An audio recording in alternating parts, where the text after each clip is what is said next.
Kalau gitu bukan Madiun, Badiun aja kalau gitu. Iya. Bukan Bandung, bukan Bandung, Bandung. Gitu aja. Oh. Itu tidak apa namanya? Tidak ada salah satupun indikasi bahwa Baka itu adalah Mekah, nggak ada. Begitu, Bang. Iya sih, memang racun itu namanya mabuk agama itu, Bang. Kebanyakan orang yang, maaf tapi ya, ini orang Indonesia memang akhirnya ragak jonggok semua rata-rata. Jadi pemahaman agamanya itu gampang dibelokkan oleh oknum-oknum tertentu. Apalagi kayak apa ya, kalau dibilang para habib itu keturunan apa segala macam, mereka lebih, wah, itu bisnis lagi tuh. Oh, itu bisnis kenceng itu, bro. Bayangin. Mereka sampai sini bawa botol, ya, isinya rambut. Nggak tahu rambut siapa, bisa aja itu rambut istrinya. Dibilang katanya, ini rambut Nabi. Langsung umat muslim. Dipeluk rambut lagi. Nangis. Tapi jangan lupa bayar dulu coy kalau mau meluk rambut Nabi. Nah itulah. Sendal. Ini sandal Nabi ini sudah. Dari mana itu bisa tahu dari mana itu sendalnya Muhammad? Bagaimana ininya? Ujiannya bagaimana? Nah, itu makanya, Bang. Banyak sekarang Habib, dalam tanda kutip, Habib ngaku turunan Nabi, ya kan? Air bekas cucian kakinya diminum sama anu. Udah lihat videonya? Belum sih, Bang. Mau kita kasih tunjuk nih. Ini ngeri nih, Bang, sadis nih ya. Saya tunjukkan bagaimana umat muslim memperlakukan keturunan Muhammad. Karena mereka mengatakan ini zuriat Nabi ini turunan Nabi, barang siapa yang mencintai, pokoknya harus dibikin ini. Sebentar ya, saya tunjukkan bagaimana umat muslim itu meminum air bekas cucian kaki. Sebentar, kita kasih tunjuk nih bekas cucian kaki yang diminum. Waduh, mana ini bekas cucian kaki? Udah hilang ini kayaknya, teman-teman. Ya pokoknya adalah, jadi bekas cucian kakinya diminum. Teman-teman nanti bisa cari sendiri, ya kan? Bagaimana turunan Nabi itu orang yang sangat dimuliakan dan lain sebagainya begitu. Padahal ayat Quran berkata, makana Muhammadun aba ahadim mir rizalikum. Muhammad itu bukanlah bapak dari satu pun laki-laki di antara kalian. Iya.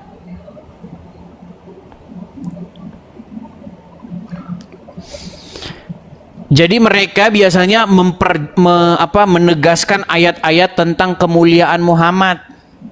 Apa ayat-ayat yang mereka ini kan? Bagaimana orang yang minum darah Muhammad itu otomatis masuk surga? Iya. Ada gitu, Bang? Ada hadisnya. Barang siapa yang minum darah Muhammad, itu di tubuhnya itu tidak akan disentuh api neraka nih ya. Ini banyak abang yang tidak tahu nih. Minum darah Nabi nih ya. Bagaimana ada orang minum darah Nabi? Nih Muhammad ya. Nih coba, ini kalau yang ngomong ini pasti abang langsung percaya nih, karena ini ustadz yang diperhitungkan di Indonesia ya. Coba ustadz siapa? Siapa? Oh, ini sangat terkenal ini ustadznya, pasti Anda akan langsung tahu suara siapa ini. Dengar ya. Suaranya pasti sangat familiar bagi Anda. Coba, nih. Saya pernah dengar cerita tentang sahabat yang meminum darah Nabi SAW. Sedangkan dalam Al-Quran minum darah itu dilarang. Darah itu haram. Ini khususnya. Nama kitabnya Mafahim Yajib an Tusahhah. Ketika Nabi menyuruh sahabat membuang darah bekas bekam. Iya, tahu. Ambil darah, pergi buang sana.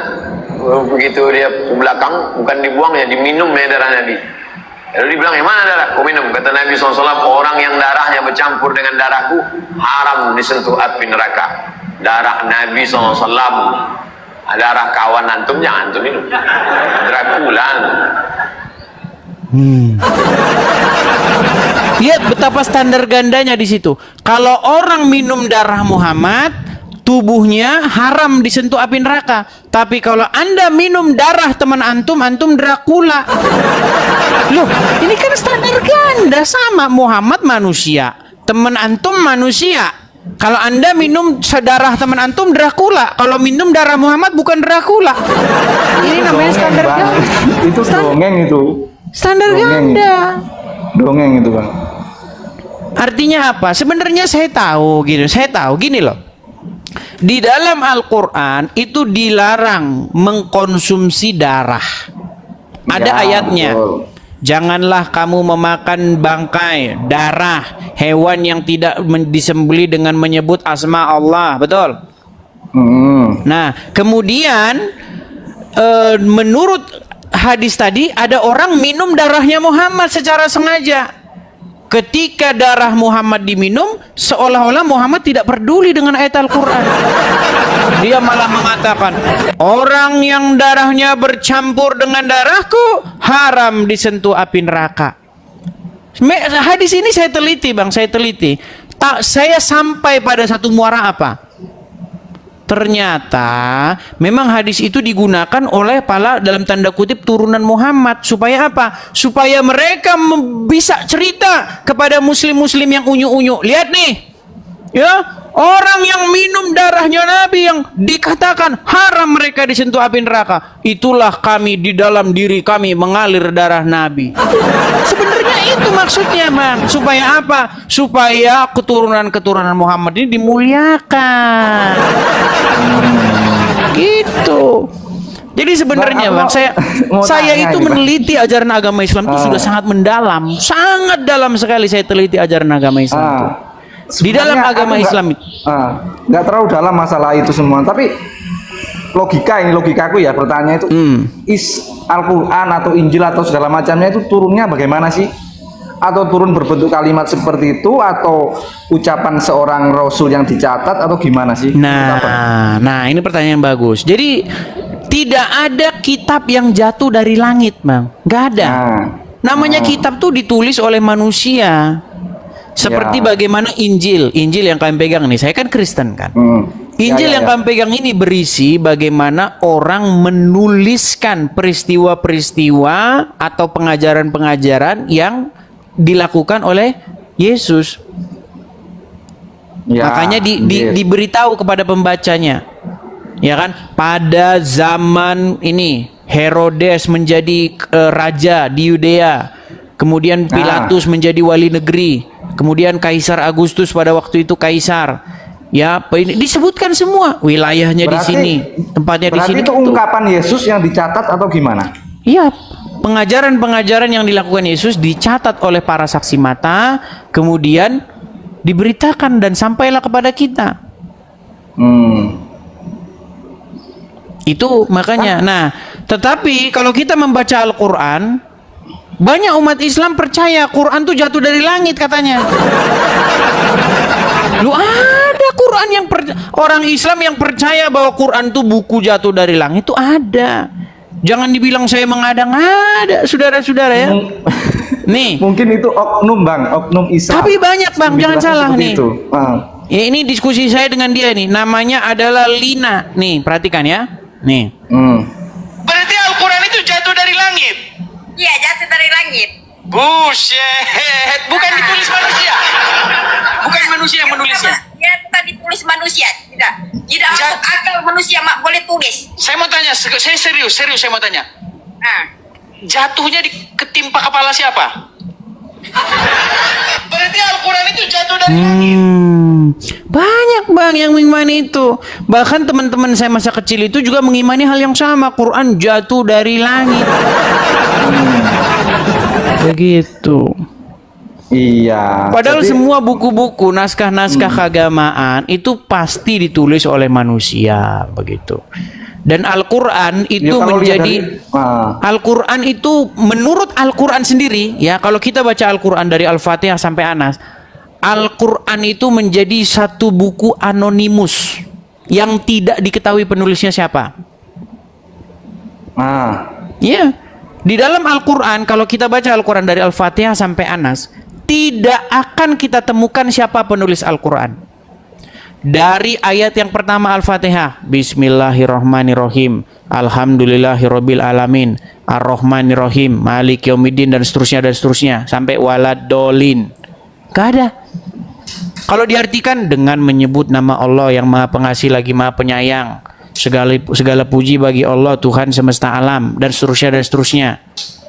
Siapa penulisnya? Ini kan seperti sebuah syair, seperti sebuah doa dari seseorang yang tidak diketahui.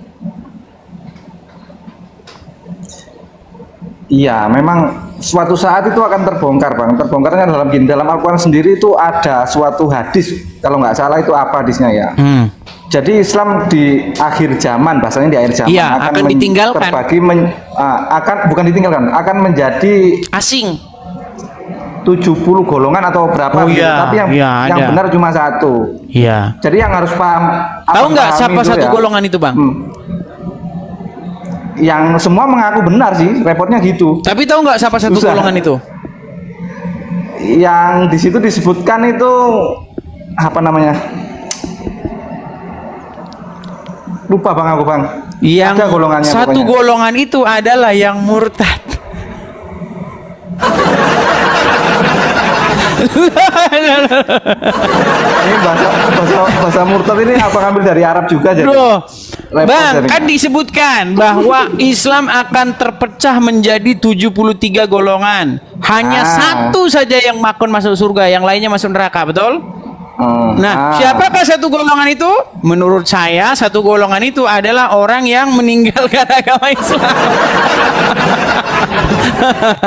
Ya, bercanda. Konteksnya Islam di sini yang abang maksudkan tentang pemahaman kan? Ya, artinya begini, Bang. Sebenarnya Al-Quran itu memerintahkan supaya beriman kepada kitab-kitab yang sebelumnya, kepada Al-Quran, kepada Taurat dan Injil. Karena di dalamnya terdapat petunjuk dan cahaya. Ya. Iya. Tetapi Quran yang ada sekarang ini diakui juga oleh umat Muslim, itu karangan Utsman bin Affan. Iya. Di dalam Quran surat Al-Baqarah ayat yang kedua, Zalikal kitabu la raiba fihi. Kitab ini. Jadi kata-kata kitab ini itu merujuk kepada sebuah buku. Sekarang coba nih, saya tes ya Bang ya. Abang percaya nggak bahwa Quran itu pertama kali difirmankan kepada Muhammad? Quran difirmankan kepada Muhammad. Menurut umat Muslim, Quran itu kan pertama kali diucapkan kepada Muhammad, betul? Ya. Nah, ketika dikatakan kepada Muhammad, Zalikal kitabu la raiba fihi, kitab ini tidak ada keraguan padanya, petunjuk bagi orang-orang yang bertakwa. Berarti kitabnya udah ada belum? Udah ada. Iya, harusnya udah ada. Sama kayak gini loh. Nasi goreng ini saya berikan kepada kamu. Harusnya nasi gorengnya udah ada. Nggak mungkin nasi gorengnya adanya waktu yang udah mati. Orang yang saya ajak bicara udah mati, nggak mungkin. Misal saya ngomong sama abang nih. Saya ngomong sama Anda, saya bilang gini, Bang, nasi goreng ini adalah nasi goreng yang paling enak. Mungkin nggak nasi gorengnya adanya besok setelah abang sudah meninggal? Kan nggak mungkin. Nah, di dalam surat Al-Baqarah itu, kitab ini tidak ada keraguan, pasti itu diucapkan di zaman Muhammad. Kitabnya harusnya udah ada, tapi menurut agama Islam, kitabnya adanya sesudah Muhammad meninggal. Iya, karena memang semua akan diperdebatkan setelah pemimpinnya nggak ada, Bang. Iya, makanya sekarang ini, umat Muslim pun mengakui kitab yang ada sekarang ini dibuat atau dibukukan di zamannya Utsman bin Affan. Itu pun setelah dia melakukan pembakaran terhadap kitab-kitab lain. Iya, mushaf-mushaf Quran dibakar semua. Yang ada tinggal mushaf karangan Utsman bin Affan. Makanya Bang. Quran yang Abang sekarang itu tahu sekali nampak. tentang Quran, Bang. Wah, kan saya 13 tahun Bang mendalami Al-Quran. Bayangin Bang, kalau Abang Motif pergi abang itu kuliah. apa? Motif. Nah, nih saya jelasin nih. Motif. Dulu itu panjang ceritanya ya. Dulu kan waktu saya kecil itu kan teman-teman saya kan Muslim semua. Ya Ya. kan? Kalau bahkan kami di SD itu ngaji, kami SD ngaji. Ngaji kami dulu SD. Termasuk abang? Iya ngaji, main ke pondok pesantren, main ke sama ustadz. Karena teman-teman kan Muslim semua. Dulu waktu saya kecil itu kan main sama teman saya ke biasanya kan kalau main kan nunggu dia pulang dari sholat tuh, pulang dari dia ngaji. Nah akhirnya kan saya ikutan ngaji. Nah setelah pulang ngaji baru kami main bareng. Nah jadi waktu ngaji tuh saya ini denger gitu kan. Oh kayak begini tuh ajaran agama Islam. Oh iya. Namanya masih anak-anak kan. Nah setelah itu waktu berjalan lama, adalah satu peristiwa yang membuat saya itu memikirkan sebenarnya manusia ini nanti mau kemana gitu. Kalau menurut abang? Nah itu makanya saya merenungkan manusia ini dari mana datangnya, kemudian mau kemana, bumi ini dari mana asal usulnya, siapa yang bikin semuanya ini. Nah pertanyaan-pertanyaan yang berkecimpung dan lain sebagainya itu membuat saya memikirkan sebenarnya apa kebenaran itu apa gitu. Nah akhirnya saya dalami, saya pelajari agama Islam, pelajari agama Kristen. Nah terus waktu saya belajar itu saya lihat ada orang debat-debat. Ya. Ada Zakir Naik debat begini, ada begini. Ternyata mereka debat-debatnya. Saya coba jawab. Nah akhirnya jadi seperti sekarang ini begitu. Berarti yang abang pelajari agama tentang monoteis saja bang ya? Ya, yang saya pelajari agama Islam, kemudian Kristen, kemudian Yahudi. Ya, yang lain-lain sedikit-sedikit saya belum terlalu mendalami. Abraham lah, agama Abraham lah ya. Iya. Ya kalau monoteis ngomong gitu bang, kalau saya benar berarti kamu salah. Enggak juga. Enggak, kebanyakan gitu, pasti berdebat. Kebanyakan pasti berdebat. Iya, karena begini, karena kalau kita mempelajari agama Islam dengan kita mempelajari agama Kristen, memang akhirnya nanti nggak ketemu karena bertentangan. Banyak contoh-contoh yang bertentangan dalam ajaran Islam dan Kristen. Banyak hal. Misalnya apa? Misalnya apa yang paling Anda mau pahami? Saya takutnya nanti kalau saya bahas Anda pun nggak paham. Soal apa? Makanan? Babi haram. Soal surga misalnya, atau soal makanan. Neraka. Gimana? Surga neraka. Iya, soal surga neraka. Coba. Surga neraka. Coba. Di dalam Quran ada nggak surga? Ada. Ya, terjemahannya. Tapi itu salah terjemahan itu. Salah persepsi menurut saya, bukan salah penerjemahan. Iya, jadi sebenarnya gini bang, kata surga, swarga itu sebenarnya milik agama Hindu. Benar? Iya. Jadi di dalam agama Hindu ada tingkat. Ada swarga, ada nirvana, kemudian ada yang paling tinggi itu namanya moksa.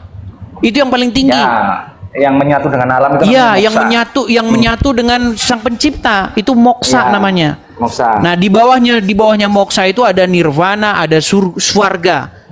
Nah, kosakata bahasa Hindu ini dicolong oleh Kristen dan Yahudi Indonesia, Kristen dan Islam Indonesia. Nah, akhirnya kata surga ini kita pakai di terjemahan kita, terjemahan Bible bahasa Indonesia dan terjemahan Quran bahasa Indonesia. Padahal di dalam Quran itu Allah itu akan menghadiahkan jannah. Ya, jannah itu kebun bang, jannah itu kebun. Surga dari mana? Kebun. Ya, bang. Jannah dalam bahasa Arab itu surga. Kalau di Indonesia itu nggak ada jannah. Bukan surga. Jannah itu bahasa Indonesianya itu kebun. Nggak percaya. Aman. Ini yang paling inti bang, dari saya bang, paling inti. Menurut Anda itu Tuhan itu sosok atau bukan? Ya sosok lah, pribadi lah. Tetapi Tetapi dia itu juga punya yang namanya spirit atau ruah atau roh. Nah, rohnya Tuhan. Jadi Tuhan itu pengen, kalau ini dalam ajaran agama Kristen Bang ya, Tuhan itu pengen supaya manusia itu dipenuhi dengan rohnya, roh yang daripada dia. Ya. Jadi ketika rohnya Tuhan itu hinggap atau tinggal di hati seseorang, maka seseorang itu akan mirip dengan Tuhan itu. Makanya manusia kalau di dalam Bible, kalau abang baca Quran maupun baca Bible, itu sebenarnya ketika Tuhan menciptakan manusia, Tuhan itu meniupkan roh, meniupkan nafas hidup. Makanya manusia itu sebenarnya sejatinya manusia itu gambar daripada dia, citranya. Tahu kan citra? Berarti manusia itu bagian dari Tuhan atau bukan? Manusia itu sebenarnya citranya Tuhan, aslinya. Makanya manusia itu pengejawantahan daripada Tuhan di muka bumi supaya manusia itu menempati dan memelihara bumi ini. Nah, tapi gagal manusia itu. Manusia itu gagal jadi gambarnya Tuhan. Yang tadinya dia itu jadi pemelihara bumi, ya kan? Citranya Tuhan di muka bumi, mengasihi sesama manusia, merawat bumi. Yang ada sebaliknya. Yang ada manusia itu malah jadi gambarnya setan, ngerusak alam, ya kan, membunuhi sesamanya manusia. Nah, itu makanya jatuh manusia itu dalam dosa, gagal Adam yang pertama itu. Makanya anak keturunannya juga jadi seperti bapaknya, seperti Adam. Ya kan, anaknya membunuh sesamanya manusia dan lain sebagainya, perang sana sini, nuklir sana sini. Ya kan, sikit-sikit penggal lehernya. Itu. Ya kan? Nah, makanya Yesus datang. Yesus tuh kalau di dalam Bible, Bang, Yesus tuh Adam yang kedua. Kalau dalam Bible? Di dalam Bible Yesus tuh Adam yang kedua. Makanya dia itu nggak lahir dari hubungan seksual, dari ini, enggak. Dia Adam yang kedua. Makanya Adam yang pertama itu gagal. Dia jatuh ke dalam dosa. Nah, kemudian ada Adam yang kedua yaitu Yesus. Dia berhasil. Dikatakan dalam Bible itu dia taat sampai mati. Nah, makanya Yesus berkata, roh Tuhan ada padaku. Jadi ketika Yesus taat sampai mati, maka dia itu dikatakan dalam Bible dibangkitkan. Dia itu bangkit. Dia masuk kepada hidup yang kekal. Nah, jadi sebenarnya pesan Injil itu supaya manusia itu jadi seperti Yesus. Menjadikan Yesus itu sebagai contohnya. Contoh yang harus ditiru. Biar kita itu masuk kepada hidup yang kekal juga besok. Oke. Iya. Berarti ya Yesus itu wujud Tuhan itu sendiri kan? Iya, makanya Yesus berkata, barang siapa melihat aku, ia telah melihat dia yang mengutus aku. Itu kata Yesus. Nah, kita ini Bang harus nyontoh Yesus itu. Kalau dijahati jangan balik jahati orang. Harus mengasihi, bahkan orang yang menganiaya kita sekalipun kita harus mengampuni. Ketika Yesus diperlakukan, disalibkan, apa kata Yesus? Ampunilah mereka karena mereka tidak tahu apa yang mereka perbuat. Nah, biar kita itu jadi seperti Yesus. Jadi gambarnya dia. Kembali pulih citra kita seperti sebagaimana sedia kala. Tapi jangan seperti Muhammad. Masalahnya jangan seperti Muhammad. Nah itu Bang, kenapa ada kedudukan sama Muhammad? Loh, ketika saya baca cerita tentang Muhammad Bang, waduh Bang, 1/5 harta rampasan perang buat Muhammad. Mana, ayo. Wanita-wanita boleh menyerahkan dirinya kepada Muhammad. Ayo, apalagi Muhammad menikahi anak di bawah umur, apalagi menyuruh manusia. Salam Bapak Ibu Saudara, berjumpa kembali bersama dengan saya di channel ini. Terima kasih buat teman-teman yang sudah menonton video ini dari awal, pertengahan sampai selesai. Biarlah ketika saudara menonton video ini, saudara mendapatkan pelajaran penting di dalamnya. Segala sesuatu yang baik, simpanlah itu di dalam hati saudara. Segala sesuatu yang buruk, buanglah itu ke dalam laut. Dan jadikanlah itu semua pembelajaran penting dalam kehidupan saudara. Baru saja kita menonton videonya. Biarlah kita sebagai umat yang beragama, marilah kita menjadi orang-orang yang cerdas. Setiap perkataan yang kita dengarkan, setiap ajaran yang kita dengarkan, hendaklah kita jangan menelan itu semua langsung dengan bulat-bulat. Tapi biarlah kita mencari informasi yang jelas dan tepat agar kita jangan tersesat. Karena ketika kita tersesat, maka ada kemungkinan besar kita pun akan menyesatkan orang lain. Dan itu akan terus berlanjut. Orang-orang yang kita sesatkan, maka mereka pun akan menyesatkan banyak orang. Itulah yang akan terjadi. Dan hal itu akan diibaratkan seperti penyakit campak. Dan itu akan menular kemana-mana. Itu sebabnya di sini seorang Edis TV menyampaikan kebenaran-kebenaran itu agar kita dalam beragama itu beragamalah dengan benar dan baik. Sama seperti hal-hal yang terjadi di hari-hari ini. Ada begitu banyak orang-orang keliru dalam beragama. Mereka tidak menerapkannya dengan benar. Bagaimana seperti yang terjadi ya khususnya kepada orang-orang Kristen. Bagaimana ketika orang Kristen sering sekali mereka mendirikan rumah ibadah, justru mereka diganggu dan oknum-oknum itu merasa kepanasan ketika mereka melihat ada pembangunan gereja di sana. Dan tidak sedikit di antara mereka yang protes. Bahkan kalau kita lihat media-media sosial, bagaimana orang-orang beribadah diganggu, bagaimana gereja-gereja dibakar, bagaimana orang-orang Kristen dipersulit untuk beribadah. Dan banyak lagi kejadian-kejadian yang kita bisa lihat di media sosial. Kenapa hal itu bisa terjadi? Karena mereka dalam beragama itu ya tidak cerdas ya, sehingga mereka merugikan banyak orang. Aturannya kita berpikir secara logika. Kalau kita beragama lalu kita mengganggu orang lain beribadah, merugikan orang lain, apakah itu adalah ajaran yang maha kuasa? Kita harus berpikir ya. Nah teman-teman, kiranya video yang dibagikan hari ini boleh bermakna dan memberikan kepada kita pelajaran penting agar kita menjadi NKRI yang cerdas. Kiranya Tuhan memberkati. Salam, sampai jumpa di video selanjutnya.